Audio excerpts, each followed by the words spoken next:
Salut à tous, minasan konnichiwa. Nous allons répondre dans cette vidéo à une question qui m'est très souvent posée et qui hante les débutants, à savoir, le japonais est-il une langue difficile? Pour y répondre, il faut se demander pourquoi on se pose la question. Peut-être que vous avez envie de vous mettre au japonais, c'est une langue qui vous fait envie depuis longtemps pour des dizaines de raisons différentes, que ce soit les mangas ou un voyage au Japon. Bref, vous avez vos raisons qui vont vous mettre une petite idée dans la tête. Et si un jour je me mettais au japonais? Et là, vous allez avoir une objection qui va être « Oui, mais est-ce que le japonais, ce n'est pas difficile? Est-ce que ce n'est pas une langue qui est hors de ma portée ?» Parce que c'est une image qui est souvent colportée. Je vois souvent des classements des langues les plus difficiles au monde, sachant qu'il y a plus de 1500 langues, généralement il y en a 10 en classement, donc c'est un petit peu compliqué je trouve de faire de tels classements, et généralement le japonais fait partie des plus difficiles. Et il y a tellement un mythe autour de la difficulté du japonais, qu'on part souvent du principe que, à moins d'avoir baigné tout petit dans cette culture, c'est-à-dire d'avoir été enfant au Japon, ou alors d'avoir grandi dans une famille japonaise, il serait impossible d'apprendre le japonais.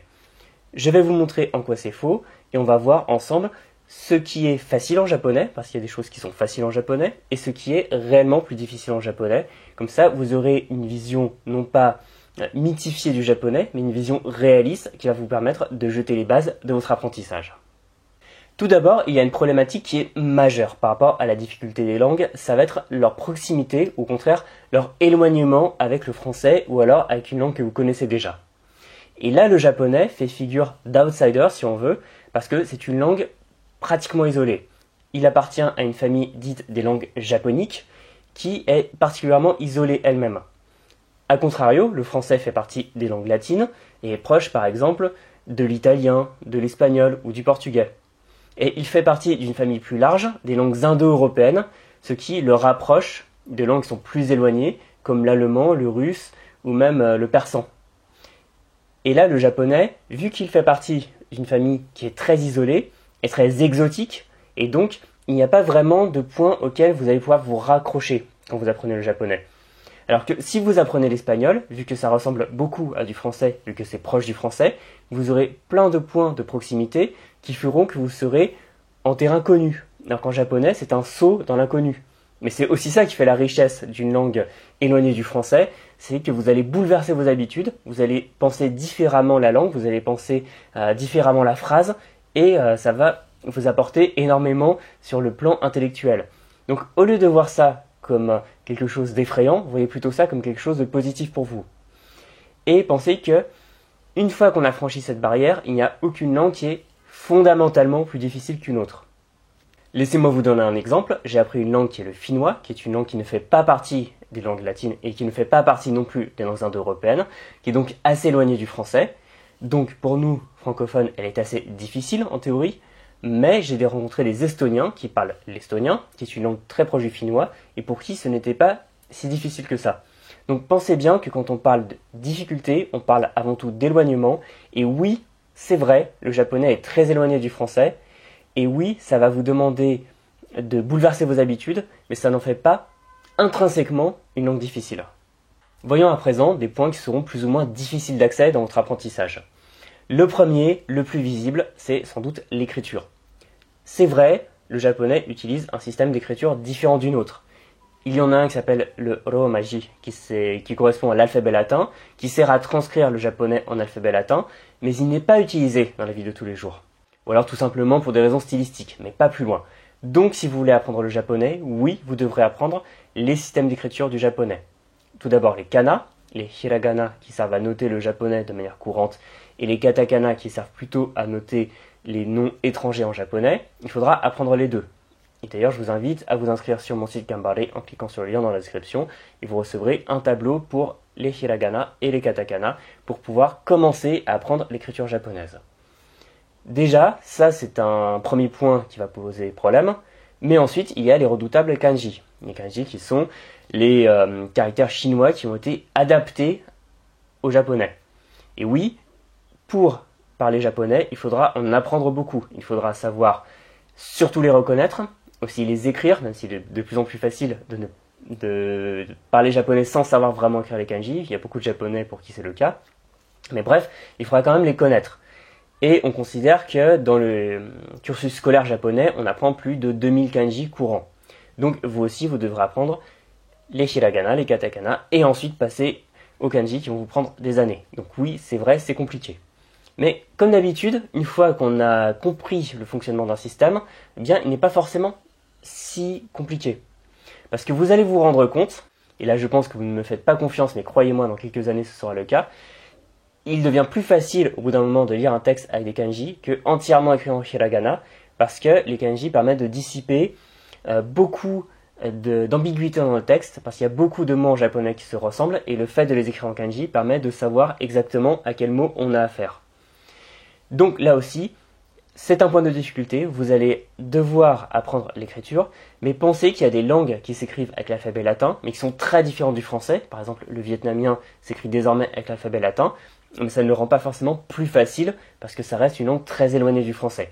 Donc l'écriture, oui, c'est un point de difficulté, mais une fois qu'on est dedans, je peux vous assurer que ça va devenir une seconde nature. Ensuite, la prononciation. Généralement, on dit que la prononciation du japonais est très simple. C'est relativement vrai. Je dirais qu'elle est simple mais subtile.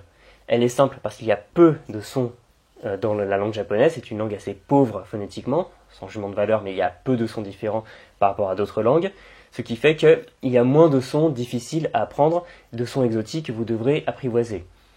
Et en plus, elle suit une structure syllabique qui est assez rigoureuse, c'est-à-dire consonne-voyelle avec l'exception du N final, comme dans, je sais pas, nen pour année.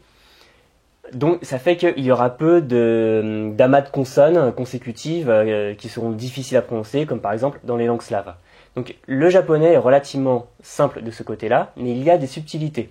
Il y a des sons qui n'existent pas en français, comme le R japonais qui est un R battu, ra. Et il y a aussi la problématique de l'accent de hauteur.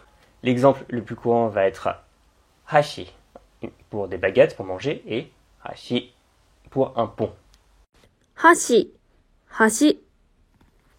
Donc vous voyez qu'il y a des subtilités, mais là le japonais ne présente pas de difficultés majeures, donc on peut très vite commencer à parler sans faire trop de fautes. Ensuite, la grammaire. On dit souvent que la grammaire japonaise est difficile. Je ne suis pas d'accord. La grammaire japonaise est assez régulière, assez simple d'accès et enlève pas mal de difficultés qui sont propres au français. Par exemple, il n'y a pas de temps futur, il y a simplement le présent et le futur ensemble, et un temps passé. Il n'y a pas de mode subjonctif. Et il y a des formes conjuguées qu'il faut apprendre, mais elles ne sont pas forcément très compliquées. Si vous avez appris les verbes du troisième groupe en français, eh bien le japonais vous semblera beaucoup plus simple. Ensuite, il n'y a pas de genre grammatical, il n'y a pas de féminin, masculin ou de neutre. Il n'y a pas vraiment de pluriel, donc il n'y a pas besoin de savoir comment mettre un mot au pluriel. Et pour finir, il n'y a pas de déclinaison comme en allemand ou en russe, donc il n'y a pas de nominatif, accusatif, etc. C'est beaucoup plus simple. Il y a simplement la problématique de l'ordre des mots, parce que là où le français suit un ordre des mots sujet, verbe, objet, je mange une pomme, sujet, verbe, objet, le japonais va suivre lui un ordre des mots sujet, objet, verbe. Watashi wa ringo o tabemasu. Je, pomme, mange. C'est un peu compliqué, mais là aussi on s'y fait et on s'attend toujours au bout d'un moment à retrouver le verbe à la fin, ça ne surprend plus. Ensuite, un autre point qui peut poser problème, ça va être la richesse du vocabulaire. Et ça, c'est un point dont on ne se rend pas forcément compte quand on débute, mais que vous allez vite percevoir quand vous allez vous approcher d'un niveau intermédiaire. C'est que il y a beaucoup de mots en japonais qui veulent dire presque la même chose. C'est-à-dire, l'internet japonais est rempli de questions sur des différences très subtiles entre deux mots, et des mots composés de kanji qui vont représenter des réalités qu'on utiliserait plusieurs mots pour décrire. Par exemple, avec un mot très ramassé avec 3 kanji, on peut dire beaucoup de choses différentes, ce qui fait que le vocabulaire du japonais est riche, et si vous voulez très bien parler japonais, il faudra apprendre beaucoup de vocabulaire, qu'on peut parfois mélanger parce que tout est écrit en kanji, c'est vrai. Et la dernière chose, ce sera le système de politesse qui peut être assez difficile d'accès parce que en fonction de la personne à qui on s'adresse en japonais, on ne va pas forcément parler de la même façon. On va utiliser par exemple le verbe taberu qui veut dire manger, ça c'est la forme de base. Quand on veut parler de manière plus polie, on va dire tabemasu. Et aussi, il y aura un système de politesse appelé keigo qui va faire qu'on va utiliser parfois des mots différents en fonction de la personne à qui on s'adresse, des mots différents pour parler soi-même de manière humble et pour parler à son interlocuteur de manière respectueuse. Et par exemple, pour dire manger, eh bien, on pourra dire meshi agaru, qui va être une forme respectueuse du verbe manger. Donc là, on a 3 versions du même verbe. Donc ça peut être compliqué, même si en tant que débutant, vous n'allez pas forcément vous prendre la tête avec ça. Voilà, là je vous ai donné tous les éléments qui me paraissent plus ou moins simples ou plus ou moins compliqués en japonais. Comme ça, vous avez une vision beaucoup plus claire, beaucoup plus réaliste de ce qui vous attend. Et donc, ce qu'on peut en conclure, c'est simplement ce que je vous disais plus tôt. Le japonais est une langue différente du français, avec des codes différents, avec un fonctionnement différent.